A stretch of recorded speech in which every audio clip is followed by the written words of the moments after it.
Have you ever pondered the profound connection between your sense of self and the world that surrounds you?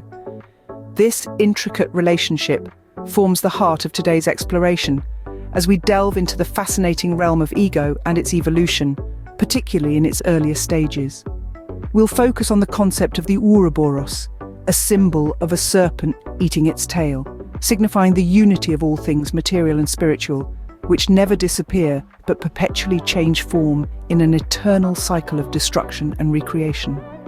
In the early stages of ego development, the infant ego struggles to orient itself.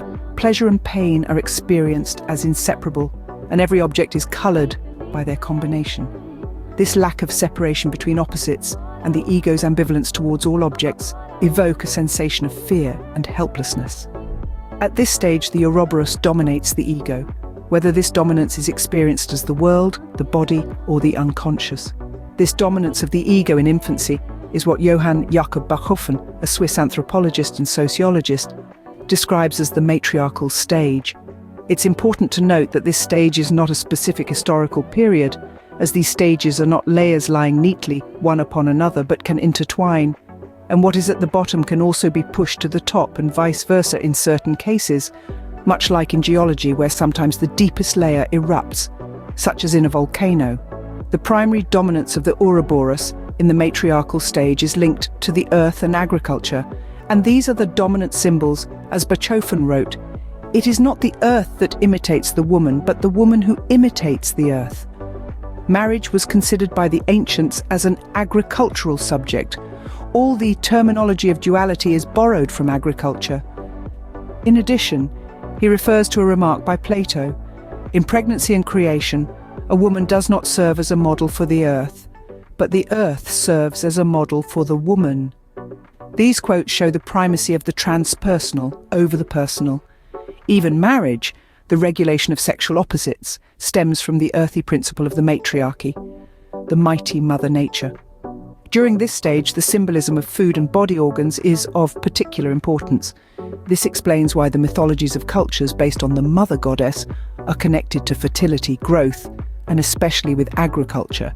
Hence, the atmosphere of food is part of the atmosphere of the mother and food. This stage of the motherly Ouroboros is characterized by the child's connection to the nourishing mother.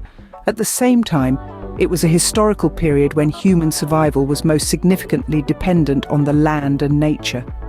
In both cases, we see the dependence of the ego and consciousness on the unconscious. The continuum of the child to the man, ego and consciousness is dependent on the continuum of the mother, earth, nature and unconscious, and shows the connection of the personal to the transpersonal and their dependence on each other.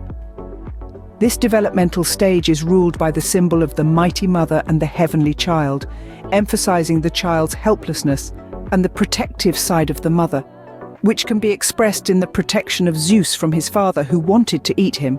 Isis revives her child, Horus, after a scorpion stings him, and the Holy Mary protects baby Jesus as Leto, the goddess of motherhood in Greek mythology, protects her children from the wrath of the evil goddess. The child is the divine companion of the mother goddess. He is around her and beneath her, an addition to her body, her vulnerable creature. The moment we enter the stage where consciousness becomes aware of itself as a separate individual ego hero, the motherly Ouroboros covers it with a shadow like a cruel and tragic fate. Feelings of dread and death, impotence and isolation are now the new colours of the picture of the ego to the Ouroboros, in stark contrast to the original state of satisfaction and inclusion by the good mother. Today's exploration has unravelled the intricate relationship between the ego and the Ouroboros, shedding light on the early stages of our psychological development. It's a captivating journey that takes us from the unity of pleasure and pain in infancy to the emergence of a distinct ego, marked by both the nurturing and destructive aspects of the motherly Ouroboros. Understanding these stages provides a deeper insight into the continuous evolution of our consciousness and the complex interplay between the personal and the transpersonal in our lives.